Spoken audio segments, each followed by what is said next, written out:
Reports today that Al Jazeera English, having just bought Al Gore's current TV, is now planning a major expansion right here in the USA, changing its name to Al Jazeera America and building a broadcast center in Washington, D.C. with plans for bureaus in at least 8 major American cities.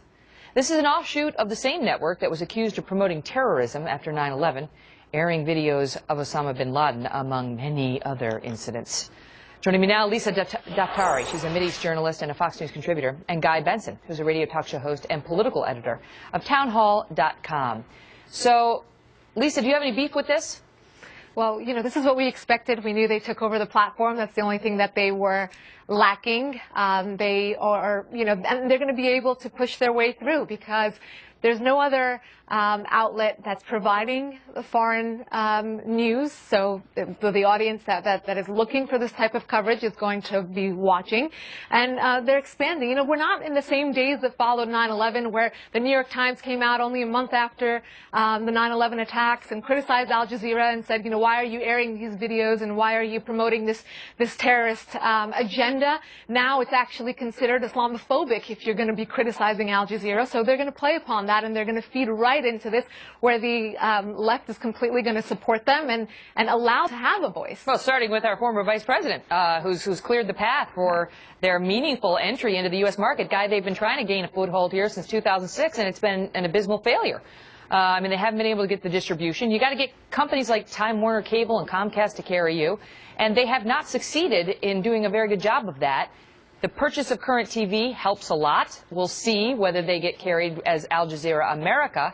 And but their bosses say, look, they will be entirely editorially separate from the more controversial sister network, Al Jazeera Arabic. Right. So, first of all, I think it's worth pointing out again that the acquisition of current TV was a deal just flush with ironies. And I think that we've had a few chuckles over that. But you're absolutely right.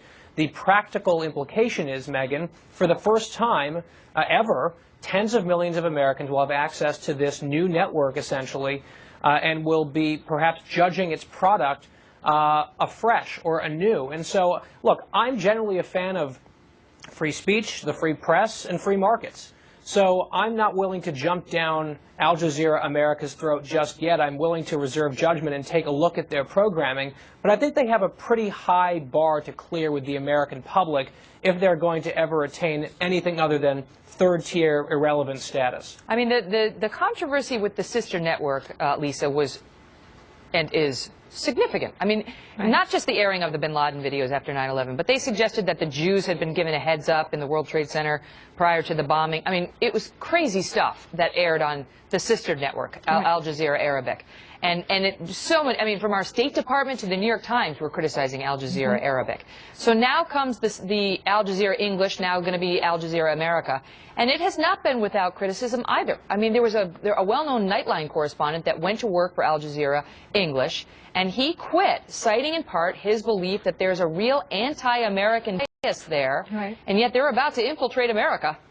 Right. Well, the point is they want to differentiate themselves from their, you know, sister network, but at the same time, I mean, it's the same thing. They're having the same type of coverage.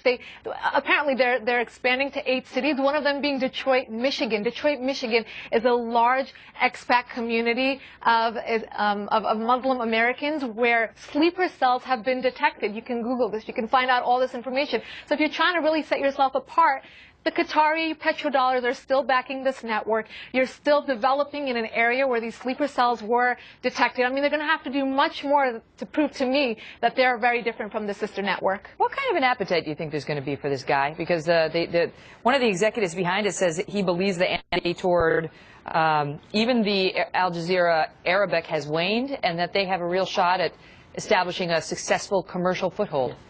Yeah, we'll see about that. And again, I think it comes back to, it's not just what Al Jazeera did in the wake of 9/11 and the years, for example, during the Iraq War, when I think they were justifiably accused of anti-American and frequent anti-Israel sentiment and reporting. I think even more recently, like one of the most popular shows on the Arabic version of Al Jazeera is a show called Sharia and Life. the host of which has called the Holocaust, quote, divine punishment for the Jews, and has endorsed a number of fatwas against Western figures. So, look, I think that if Americans are going to buy into Al Jazeera America as a legitimate source for foreign and international news, they're going to have to ask the questions, A, to what extent does this supposedly editorially independent entity actually separate itself from its very controversial sister network?